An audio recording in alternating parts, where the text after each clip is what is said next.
Yo, what up? Welcome to Mo Boxing No Problem.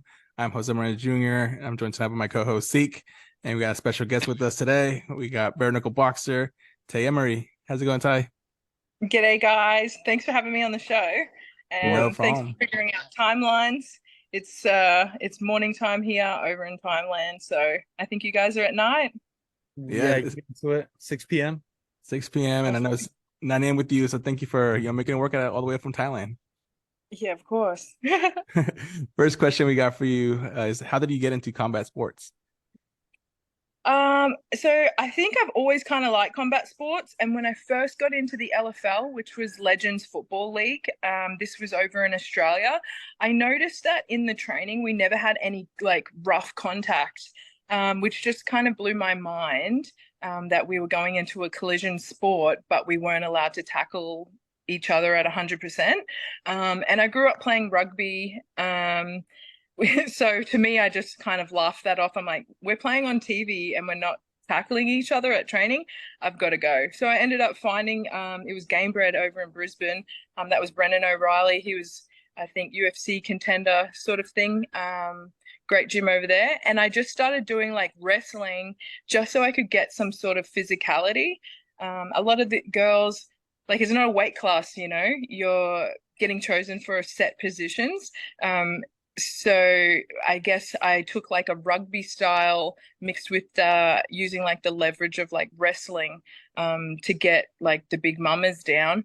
And that's kind of like where it sort of started, just because I wanted that contact.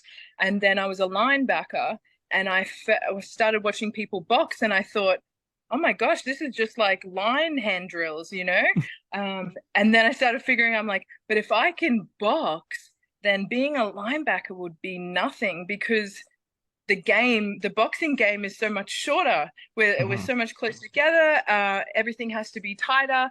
And so that's kind of where like the start of it began. I know I was played in Australia and then I got chosen to play in America.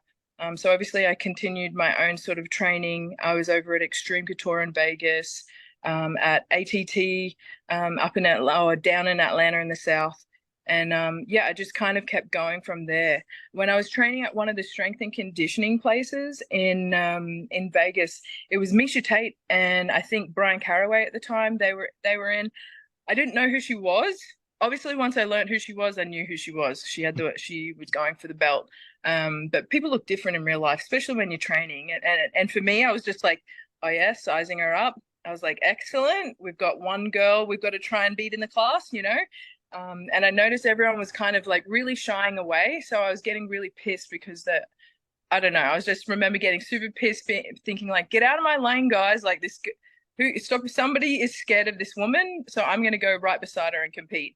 And then we got along, and then from there, Misha was honestly one of the nicest, kindest friggin' souls ever. She started was always putting barbecues on once a month just to make sure us fighters were eating. And then when LFL started to, I guess my journey started to close off, and I started to see that there was less opportunities for growth in the league. Yeah, that's when Misha literally said, I think you'd find a love in martial arts that you have missing. Mhm. And she bloody wasn't wrong there. So yeah, Misha Tate, and definitely just my training of like for the LFL, that's where it's all kind of come from. Um, and to be honest, I'm half Maori and we were designed for war. Like we were bred for war, literally. So I think it's something internal, and you always just gravitate towards anything that you're either good at or you love, or it makes you feel alive. Um, so yeah, that's pretty much where it started. Awesome. Got you. You've had many careers, and how did people react to from going from all of the football LFL towards you switching your career to a pro bare knuckle boxing? How was people's reactions when they found out, or when you told them about that? Could you tell us a little bit about that? I feel I Once people started to learn about it, I can get either a good reaction or I can just get really harped on. But generally speaking, because everybody knows the NFL, and most people know the LFL just because of our uniforms. Or if you just say, "Hey, I'm in the women's NFL," they're like, "Oh," they get that sort of like status. So generally it's really good, but people will understand that I'm an overall athlete. Because to be at that, you need to be an athlete. And as a fighter, I think you've got people who are fighters, people who are athlete fighters. There's all these kind of different combinations that you can be and can excel at as a martial artist when you're just like truly like in tune with your own body movements and mentality. But yeah, everyone was pretty like, everyone gets more hype about it, and they're like, "Why did you leave?" And you're like, "Well, because the calling came. It's time to go." But I feel like it was a good transition. I feel like, yeah, mostly people knew that I was going to be physical. And then they learn you're a linebacker, and so they know that you're just aggressive. And then they're around you and they realize, they're like, "Oh, this girl is all defense, like just a lot." Yeah, it's a tough sport.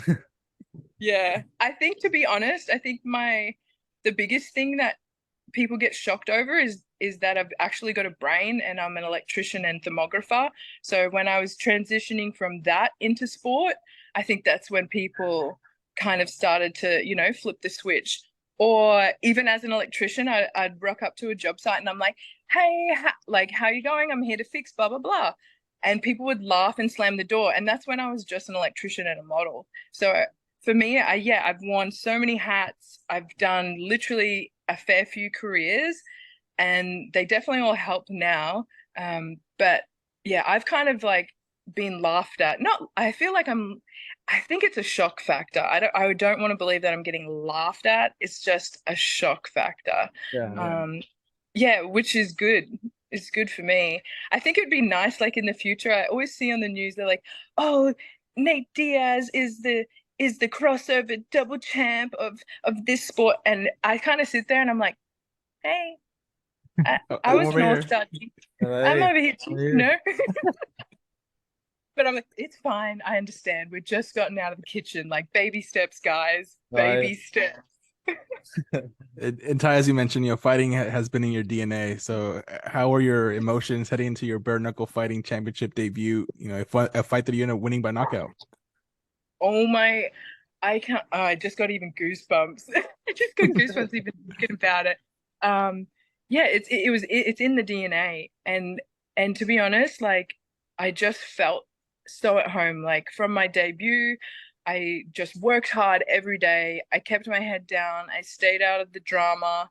Um, and I just worked hard, and there was just a feeling, like it was just like this flow state feeling for weeks, and I just knew, um, which is just crazy. Like even on the day, there was three pivotal moments where random people had just like said in this strange like voice that resonated, and it was like, "You're gonna change your life today, you know, you're gonna change your life today," and yeah, I just felt it, and I went out there and I changed my life. So for me, it was so hard to get a fight, and I think maybe that is because I'm a model and I was a football player, and for whatever reason I was getting cock blocked for so long. So I just decided, I thought, okay, we'll take the BKFC Asia fight.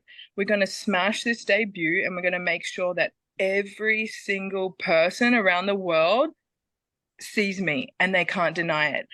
And I didn't really figure that it would be literally everybody in the whole world would end up seeing my debut. But Right. hey, sometimes you got to be careful what you wish for, Right. Yeah, you were trending the next day for definitely. Most definitely. Now it wasn't your KO victory that went viral from debut fight, but rather your celebration, flashing the crowd. Was that something you had planned to do if you won, or you just spur out the moment and let the emotions just flow through? I think for one, I'd always kind of joked about it because that's sort of like I was a tradesman for 10 years, so we speak a little bit crass, and I was around very stereotypical, like Australian men, like, oh, come on, love, yeah, get your tits out, and you're just Yeah. like, oh, dear Lord, boys, have another beer, So I still find that sort of sense of humor and dark humor kind of funny. And I always kind of joked about it. I remember telling my manager, and I remember telling Nick Chapman, going like, what are you going to do about it if I flash my tit, just to get a reaction? And they kind of just like laughed, and they're like, are you going to do that? And then I was like, the seed has been planted. That's enough. But to be honest, once I did the KO, like, I can't even explain, but I just feel like I owned like that sense in time, and it just happened, like, of course, was it planned? Maybe subconsciously. And of course, like, that's a great business move. That's great marketing. That's super smart. But it flowed, and that's why it looked like, that's why it was genuine, and that's why it looked so good, was, yeah, because it was just in the moment. I definitely don't think if I got a first round KO, like, it would have even been pulled off, like, at all. If I didn't get the first round KO, with such good technique, like, what's worth celebrating? I'm never someone who's ever going to clap for someone when you shouldn't deserve it, or give a compliment, especially to myself. Like, I'm horrible, and got really, really high standards for myself. But for that, yeah, I felt like I was like, I'm on top of the world, no one can touch me. And yeah, I was right. Until the second fight, and then the whole world touched me. Yeah, Because it was illegal, right? It was like illegal. So I had like Thailand against me. It was some crazy times. It was some crazy, crazy times. So I still feel like it was a good idea that I flashed. But the repercussions just on a daily basis while living in Thailand, doing something like that, it's been super interesting over the last year to try and maneuver. Yeah, and then shout out to our other co-host David, who contributed to the last question on the flashing. For the next question, we got Ty. We want to talk about your second BKFC fight. This one didn't go as well. You lost this one by decision.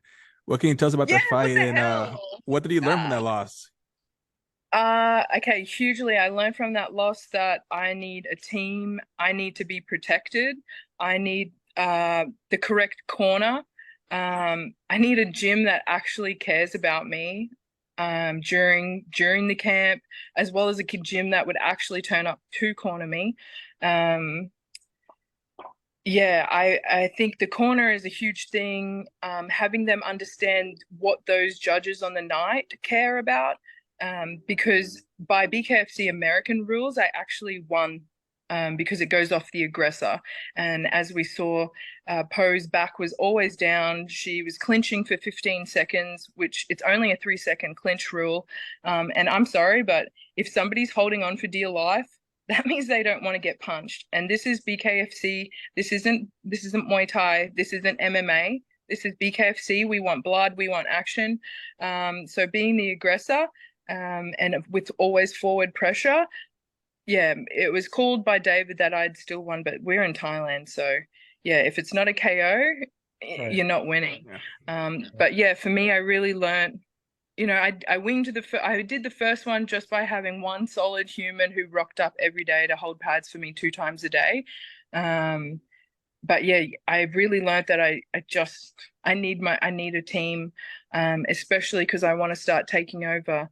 Like, this is just the beginning for me. This is just the start. And without a team, I can't go far. So mostly it was just that. I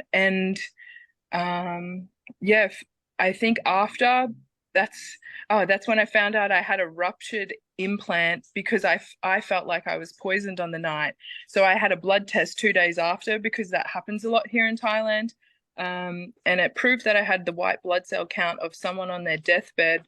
And so what I really learned from that is I need to like love myself more than fighting, which is hard. I'm sure you guys understand, like, it's hard. To me, I just kept being like, I'm just tired at the gym, my conditioning. No, baby girl, it was your health.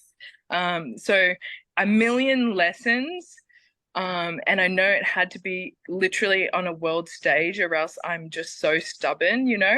I just would have kept plugging along. Plugging along, but I still think it's a good thing, you know. I think to have that sort of shock factor, and it's a hard lesson to learn. I think people forget you're learning on the job, you know. But yeah, it's about a team. I think now it's about finding the correct coach for me. I need someone who knows that, like, hey, she's a fire Pokemon. Like, let's just train her to be the best motherfucking fire Pokemon there is, you know? Stop trying to teach me some Squirtle shit, bro. Like, let's just fucking spit fire and go as far as we can as, like, me, not someone else. I'm not anybody else but me. Right. Yeah, and recently, speaking about your health, like you said, there was some facial injury you suffered in your first defeat as well. Most notable, a horrible cut between your eye. Yep, there it is. It's pretty much gone now. I think it was 7 stitches. And it was like at the time I remember I felt this warm stuff because I've never bled. Obviously, I've never been cut like that. And I just remember thinking, I was like, made me bleed my own blood. You know, you're like, what the hell? Right. Definitely a different feeling. Like super different feeling. I feel like in my corner, from the cut man to like the 4 people that randomly came to corner, like from the night, like everyone's freaking out except me. And I thought, okay, this is hence why the corner thing. But I just remember thinking, okay, this is amazing. We've been cut in the first round. I went 5 rounds with a giant cut that I think, the cut man even said to me, he goes, most people just bleed out. And he goes, you're not even bleeding. It's like it's going somewhere else. It's just flapping open. And then I kind of laughed. I'm like, my people are designed for this. Like, obviously, we're not going to just bleed out from a little peasant cut on my face. But yeah, it was definitely seems to be interesting. Yeah, how did you manage? Or obviously you just think about the fight, the moment, but at any moment did you like want to maybe cover the injury or just go with the flow of the fight until it finished? Well, I kind of wanted to go with the flow. I think after the initial hit, I remember her punching it or just skimming it maybe 1 or 2 times. But obviously that becomes a factor because I would aim for that, especially because it happened in the first round. So I had to kind of change like how I wanted to do that. I kind of went the high guard, which is actually something Darren Till taught me. He was a Muay Thai guy, and during the camp he was out in Thailand, I remember him speaking to me and talking about like this high guard. Thanks to him, it saved my life. I feel like, especially against Po, she has such long arms. But it had already changed. I was already quite sick, so even getting punched in the stomach, I think I would have vomited all over the poor girl. It was that fight was something inside where I literally had to just bite down and go, unless she puts a bullet in my head, we will not go down. And I went the 5 rounds. So I think mentally I learned I'm never gonna die unless it's a bullet in my head. One quick question: how long did the cut take to heal? Oh, bro, the cut took quite a long time because I'm out in Thailand. So your skin just never is dry. Like you're just never dry enough to heal. So I think it was like 3, maybe more than 3 months. Wow. It just, which is okay. You can still do defense. And after the second fight, my hands were so much more conditioned, and I understood I don't need to try and just smash, I don't need a Hulk smash everything. You kind of learn, like you're still doing damage, even if you're not like trying to break your own hand. So my hands were fine after the second one. So I really just took a few weeks off, licked my wounds, went back to the drawing board, and then just kind of got back to it and just did a lot more, obviously, head movement movement with noodles, and just chuck like a sort of silicone band-aid over it just for protection. But yeah, I'm in Thailand, so until that thing sealed up, I wasn't training, because the last thing you want is an infection like that close to anywhere. And Hey, okay, when I first was out here, guys, I got this tiny little razor cut and I was in the Muay Thai gyms. I woke up the next day, it looked like this tiny little goblin had taken a bite out of an apple that was my shin. I ended up going to the pharmacy as you do because you can see that it's eating away. That's strange. And they go, oh, it's just a flesh-eating bacteria. I was like, oh, it's just a Just. flesh-eating bacteria, is it? And I thought, oh, okay. So I really learned from, from those times, like anything like major injuries, we don't go to the gym, we don't go anywhere until our outside like spaceship has sealed itself back up and we're like protecting our like true self underneath our skin. Yep. And then on a lighter note, Ty, can we expect another viral celebration if you win your next fight? 100%. I think also from the last fight and me being in Thailand, one actually, I might wait for the retirement because Daniela Hemsley, who just flashed with Misfits Boxing, I think it was, she has gotten banned, but I think the ban was lifted. But I have 100% been told that I would be fired by David Feldman and Nick Chapman if I was to flash again. And in saying that, I still want to flash just because I'm so angry at how, how I feel like in the last fight. I'm like, who cares? It doesn't matter whether I win or lose. You go, unless I'm KOing someone. Like, if I KO someone, I want to do what I want. And if I'm not KOing someone, like, it's down to the judges. So you guys are never gonna fucking like me anyway. So why do something to please people when I should be pleasing myself? Right. Exactly. I'll go fight in Russia. Someone will want me. Someone's gonna want me out there. Let's take it over. Let's talk about when will your next fight be on bare knuckle fighting championship, and where will it be? It will be the next one. We are hoping it will be under David Feldman. David's just signed and sponsored my visas. So that's all happening. I'm thinking 2024 is going to be an amazing year in America for me. I'm excited. I'm excited to return. I played 4 years over in America. I've got a great fan base, like a supportive fan base too, because they've been there from like LFL days.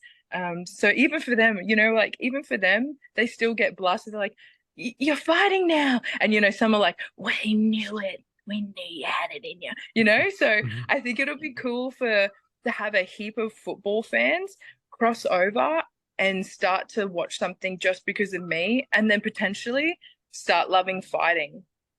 I feel, I feel like it goes kind of hand in hand. So yeah, right now nothing is super set. I've like literally got three to four sort of projects, whether it's with Misfits, BKFC Asia, BKFC America, and Hardcore over in Russia. I'm speaking with a few guys, just because, yeah, BKFC sometimes is only getting us to fight one time a year. The time's ticking. I'm trying to have fun on this roller coaster, Yeah. And then I also read that Ebony Bridges will be in your corner for your next fight. She's obviously one of the biggest names in female boxing right now.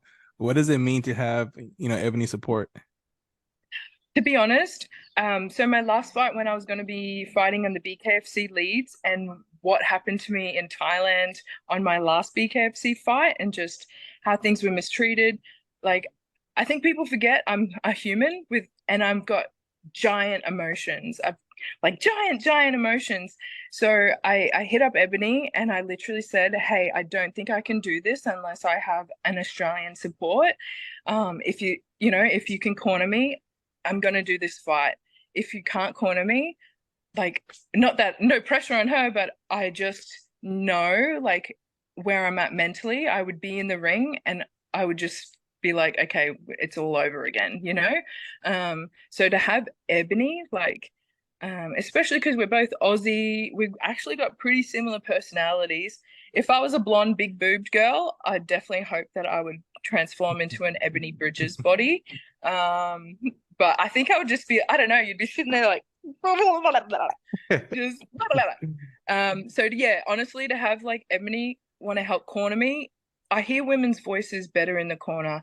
And I think that's because there's just a heap of men around, you know? So women are they've just got louder voices. It's more demanding. Like, I'm in there. I need you to, like, just give me some demands. Like, control me like the video games, you know? Like, don't say, oh, you're doing good. I don't give a shit if I'm doing good. Just tell me where to punch. Tell me what I'm not doing. Give me directions.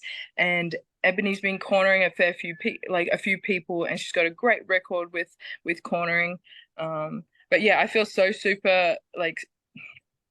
How can you not be happy to have someone like that support in fighting? One, I'm a huge believer in girl power. YTG, I think, you know, I always give my time and try and help the girls who are coming up. And then I forget that, hey, I'm also one of those girls still coming up. So to have Ebony, who's a champ, like literally a champ, and literally stands for everything that I stand for. So to have like someone like her, it just makes me feel like, okay, perfect. I'm obviously in a better state of mind. I'm obviously in a better state of gratitude. And I think, yeah, I'm excited for that. I also think it would be great for both of us, because if the next fight's in America, to have like that sort of dynamic, I think it's a takeover duo, you know? Yeah, because she's gonna be fighting on December 9th, so you're fighting early in 2024. Be like, you know, back to back takeovers. Yes, exactly. That's what we were actually hoping for, was that I was going to be able to debut, and because she would be fighting over in December, like in December. Mhm. We were hoping that I was going to end up getting a fight there so she could corner me. So we'll see what happens. Obviously everything goes off her timeline. Yeah, everything goes off her timeline. But I'm about to head over to England now, and I'm going to be spending a week with AMG Sports Management, which is actually Ebony's manager. So I feel like I'm in the right circle, you know. I'm getting guidance from, you know, people who are leading the game. And Ebony and I both have an outlook where it's not just inside the ring, it's outside the ring too. There's just so much to capitalize on, especially as a character. And I think when you're kind of given, you know, you're given the looks, you're given the talent, you've got to use them. And she's got a very smart outlook and approach. And that's something that, yeah, I also aspire to have too. Grand. We know you have been dealing with the health challenges the last few years. Could you give us an update on now your health wise? How are you doing with that? Oh my gosh, mate. Like I said, I'm just so stubborn. So I don't think, unless I had that big loss and had to just completely assess everything. Obviously, I knew everything was going to shit all the way up until even when I was in the ring, and then people were like screaming there going, "She broke your finger." And I just remember I like had a tear, and I was like, I'm not having fun anymore, you know? So to go from something like that, I needed that sort of devastation so I could go, what's all the problems? Like, that was my job as an electrician, around like with Queensland Rail. Like, I could go into a job and I can watch a project, and then I can literally make it efficient from when they're going to arrive, where they're ordering, like just stages. So that's how my brain sort of works. So yeah, without that, I wouldn't have been able to go, okay, yep, something's wrong. I'd been having health checks with True Healthcare. They're meant to be out of Thailand and America. I'd done blood tests after my debut just because I felt like something was wrong. They said nothing was wrong. I had more tests. They still said nothing was wrong. And yeah, I knew something was off. So by the end, I'm hitting like pads with my Coach Mega. He's from Dagestan, and he's already crazy, and I'm already crazy. But there was one time I went to hit, and I literally felt like I stepped into the afterlife. He said my face went white, my lips went completely blue, and they were yelling at me, but I don't remember them yelling at me. And then he smashed my head, like just fucking boom, brought me back. I just remember I was like, oh, and I was like, something's really wrong, you know, like something's really wrong here. And yeah, since the operation, it took about 3 months. I was still like fainting, my skin, the breakouts, brain fog, until now. I think this is the best I've felt. I don't even feel like I felt like this at 21, to be honest. So who knows how long like the implants have been making me feel sick or having some sort of an effect. And just like also living in Thailand, you're always sick if, you know, you're Mhm. always here. Like I said, flesh-eating bacteria. Like the water has bacteria in it. So even having a shower, you're showering in bacteria water, What? evidently. Yes, because it's yeah. So That's even crazy. you notice your skin sort of starts to close up and get tighter because it's trying to protect itself. Like, yeah, you have to have a lot of filtering systems here.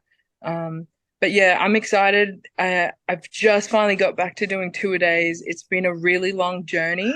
I think just getting rid of the poison, and whether that was also just mentally, where I'd kind of dug myself into, it's embarrassing to lose at, you're like, oh, everybody has to watch you lose, but everybody gets to watch you win as well. And I think it's also fair enough for people to see the down because they want to see it all. I think signing up for this, people want to see you flash your titty, but people also want to see you crying like a little bitch.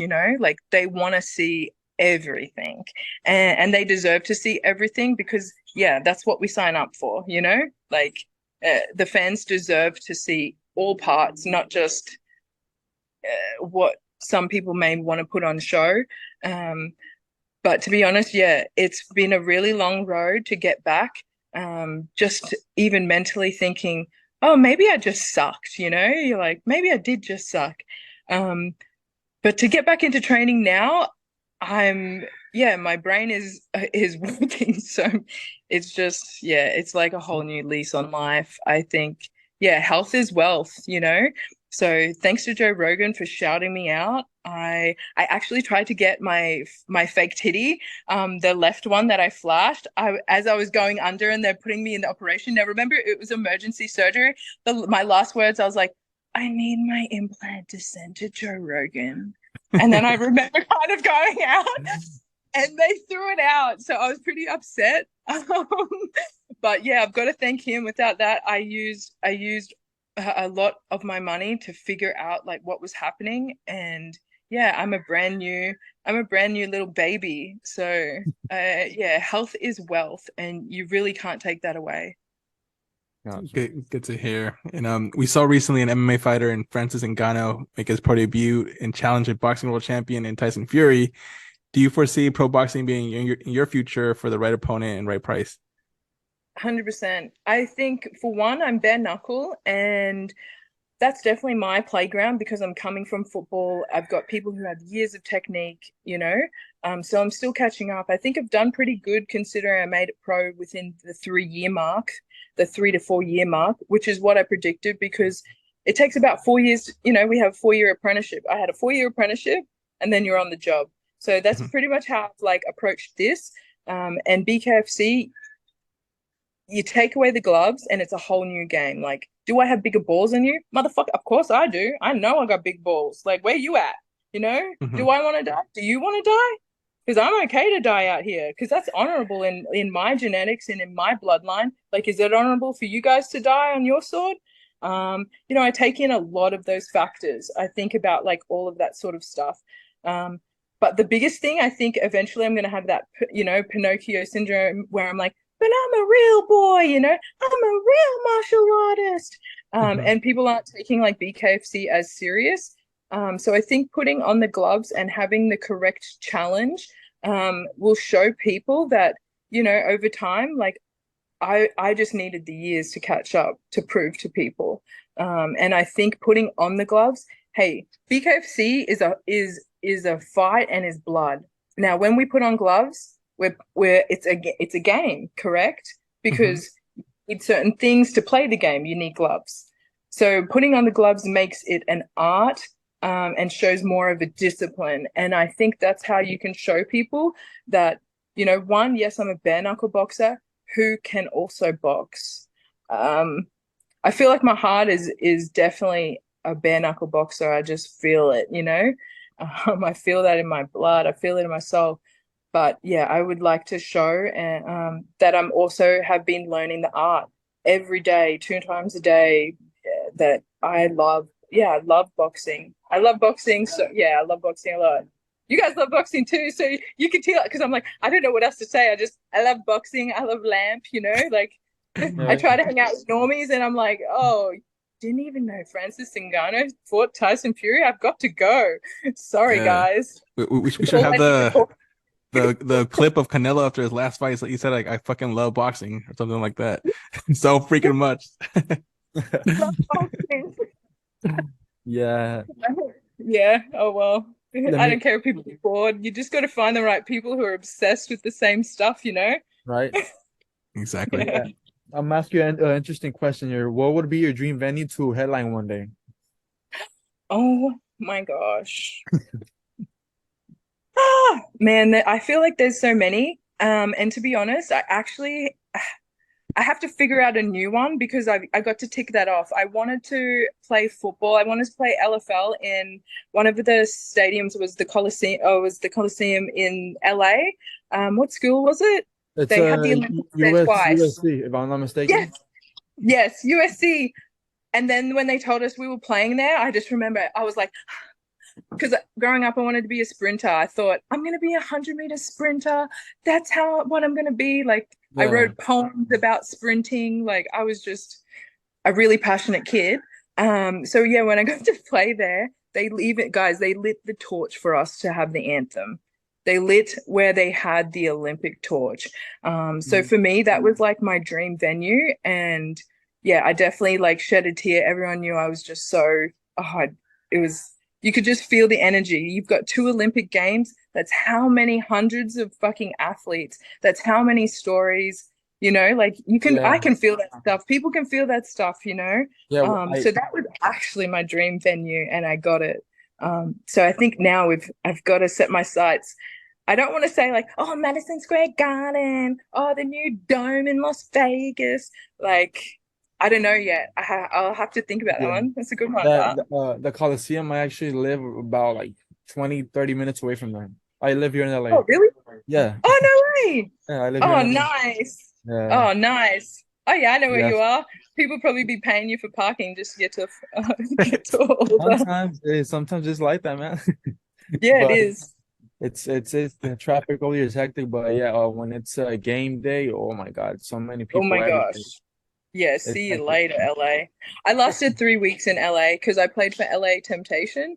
I lasted like 3 or 6 weeks. It was just too much for me. It was like I went back to Vegas. I was like, I'll get to do 2 days, potentially 3 days, if I just live in Vegas and drive down it on Friday night to make it to Saturday, Sunday training in LA.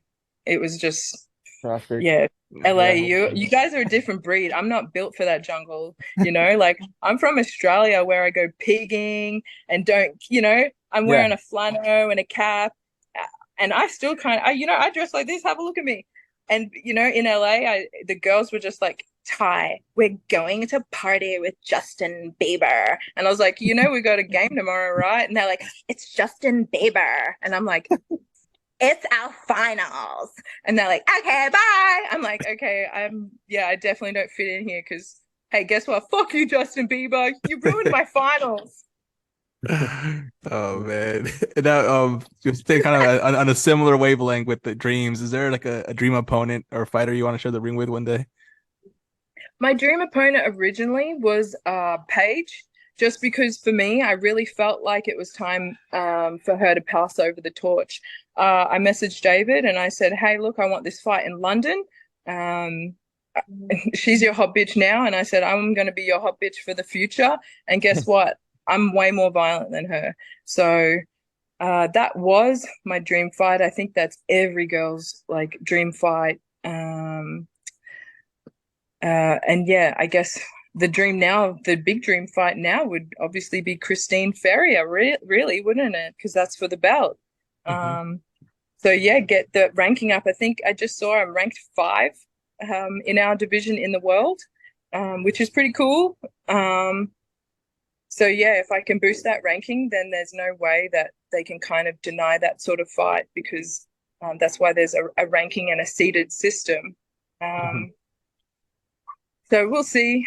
Outside of that, I think a dream, like a dream sort of fight would definitely be like an Elle Brooks or one of these YouTube girls.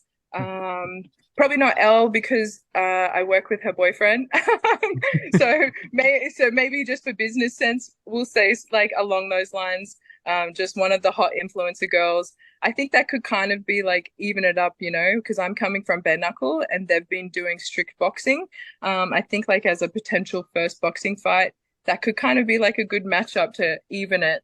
Maybe if it's like a bigger girl, make it a little bit more even for her. Yeah. Right on.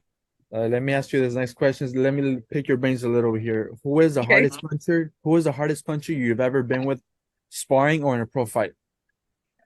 Ooh, man or woman? Because I've had a lot of big men try and knock me out. You could talk about both, actually. Okay. I'm just plugging my phone in because I'm here in Thailand and I just noticed it clicked at me. I'm sorry for being unprofessional. You're good, Tai. Nothing's working. Nowhere's charging. Am I charging now? Okay. Okay. I'd probably say Vera. Now she's a lethwei fighter out of Thailand. Okay. This girl is a 115er and she's probably one of the hardest hitters because she's accurate. She's accurate at the same time, and I think she's had at least 100 fights.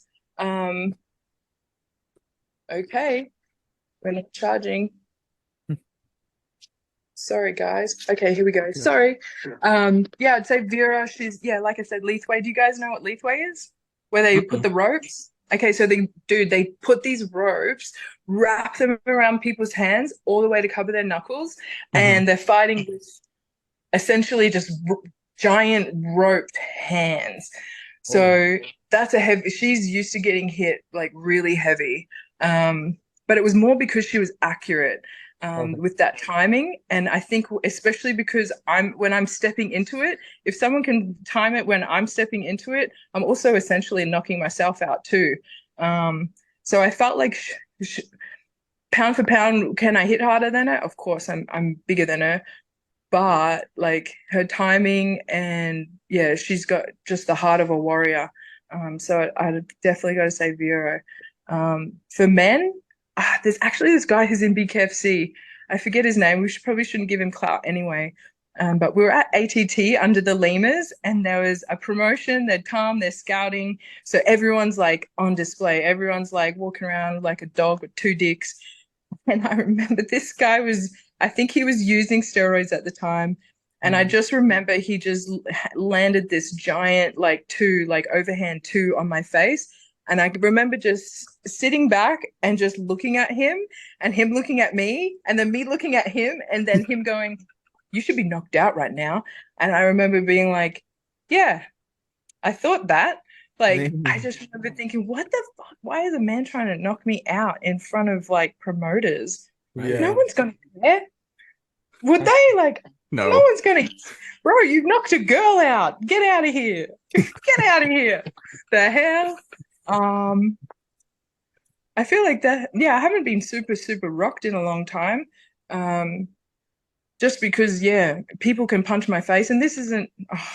People punch me and I'm too dumb. I don't know if I'm dumb or just designed for it, you know. But I just don't feel that sort of stuff. It's more just like, that person punched me in the face, you know, and then you just kind of get on with business. Like, let me punch him right back. Yeah, punch him right back. I've got to get better at countering faster, to be honest. I still think I'm like, oh my God, bitch. And still learning. And Tai, what are some of the things you like to do outside of bare knuckle boxing? You know, some of your interests and hobbies. Nothing. I love training.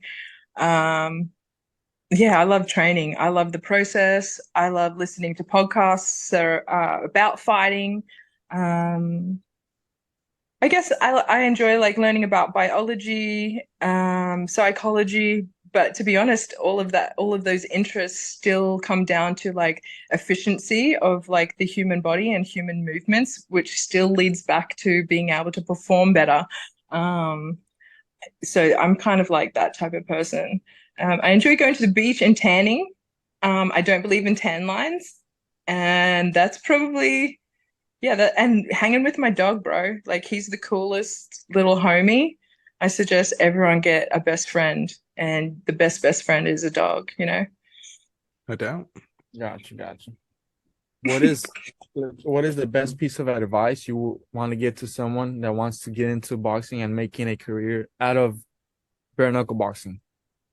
Out of bare knuckle boxing, Yeah. okay, easy. That's super easy. Don't quit. Show up every day. And guess what? If you suck, keep showing up and love it. And once you start like loving the process and loving the suck, yeah, I feel like it's just such a different journey.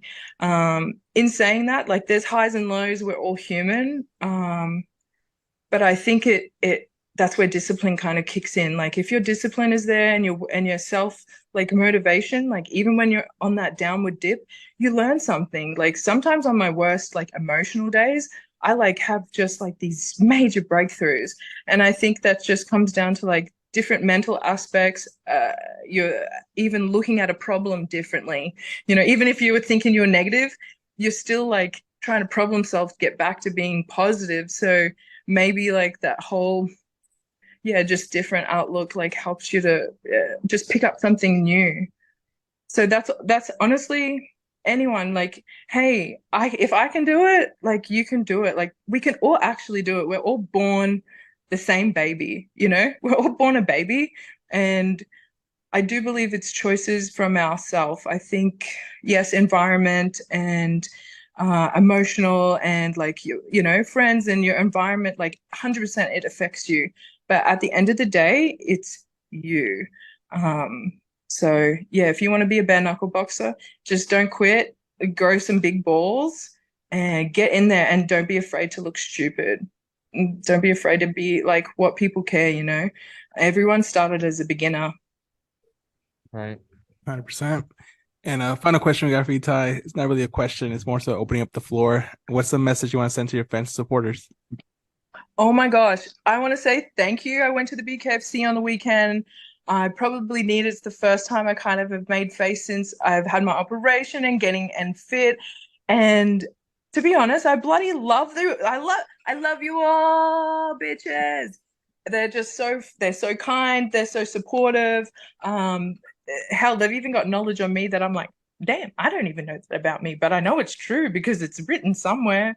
Like, you know, I just go out and fight and then I'm like, I kind of blacked out. Like, what happened? They're like, and I was, you know, you're like, oh shit.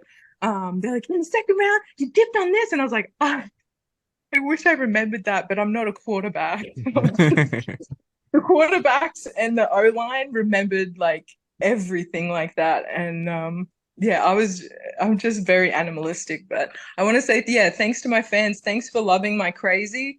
Thanks for supporting me. And yeah, thanks for one, just coming up and knowing that like I'm gonna speak back, you know. I think that's a huge thing.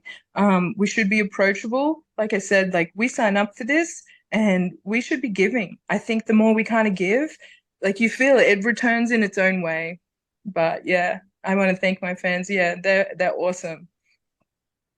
Great. And Ty, we want to thank you for the time. It was a pleasure to get to know you better. And we're excited to Thank see what your journey leads you to. I'm sure it's gonna be nothing but great things, and we'll be rooting for you. thank you guys. Thanks for having me. Yeah, it No means a problem. lot. Cheers. Cheers. For the rest of your day. Take care. Bye. All right. Bye.